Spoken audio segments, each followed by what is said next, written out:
അതെ എൻ്റെ പെൻഡ്രൈവ് എന്ത് ചെയ്യുന്നു? പിന്നെ അതിനകത്ത് ഫയൽസ് എല്ലാം ഉണ്ടായിരുന്നോ? പിന്നെ കുറേ ഇമ്പോർട്ടൻറ്റ് ഫയൽസ് ഉണ്ടായിരുന്നു.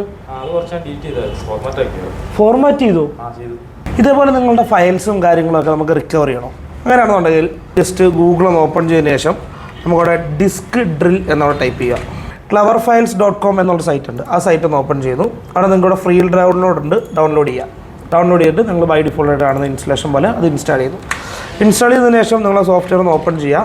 അപ്പോൾ ഓപ്പൺ ചെയ്യുമ്പോൾ നിങ്ങളുടെ പെൻഡ്രൈവ് അവിടെ കാണിച്ചു തരുന്നതായിരിക്കും. പെൻഡ്രൈവ് നിങ്ങളൊന്ന് സെലക്ട് ചെയ്യുന്നു. അപ്പോൾ ഇവിടെ സെർച്ച് ഫോർ ലോസ്റ്റ് ഡാറ്റ എന്ന് പറഞ്ഞിട്ടുള്ള ഒരു ഓപ്ഷനുണ്ട്. ആ ഒരു ഓപ്ഷൻ ക്ലിക്ക് ചെയ്ത് കൊടുക്കുക. അന്നേരം നിങ്ങളുടെ ഒരു പെൻഡ്രൈവ് ഫുള്ളായിട്ട് അവിടെ സ്കാൻ ചെയ്യുകയും നിങ്ങളുടെ അതിനകത്തുള്ള ഫുള്ള് ഡാറ്റ അവിടെ ഫെച്ച് ചെയ്തെടുക്കുകയും ചെയ്യും. അപ്പോൾ നിങ്ങൾക്ക് ഇവിടെ ഷോ എന്ന് പറഞ്ഞിട്ടുള്ളൊരു ഓപ്ഷൻ ഉണ്ടാവും. ഷോ ഒന്ന് ഡ്രോപ്പ് ഡൗൺ ചെയ്തതിന് ശേഷം അവിടെ ഡിലീറ്റഡ് ഓർ ലോസ്റ്റ് ഡാറ്റ എന്ന് പറഞ്ഞിട്ടുള്ളൊരു ഓപ്ഷൻ ഉണ്ട്. അതൊന്ന് ക്ലിക്ക് ചെയ്ത് കൊടുക്കുക. അപ്പോൾ നിങ്ങളുടെ സിസ്റ്റത്തിൽ നിന്ന് ഡിലീറ്റായി പോയേക്കുന്ന അല്ലെങ്കിൽ നിങ്ങളുടെ പെൻഡ്രൈവിൽ നിന്ന് ഡിലീറ്റായി പോയേക്കുന്ന എല്ലാ ഫയൽസും ഇവിടെ നമുക്ക് കാണിച്ചു തരും. പക്ഷേ 500 MB കൂടുതലാണെന്നുണ്ടെങ്കിൽ നിങ്ങൾ എക്സ്ട്രാ പേയ്മെൻറ്റ് കാര്യങ്ങളൊക്കെ ആഡ് ചെയ്യേണ്ടി വരും.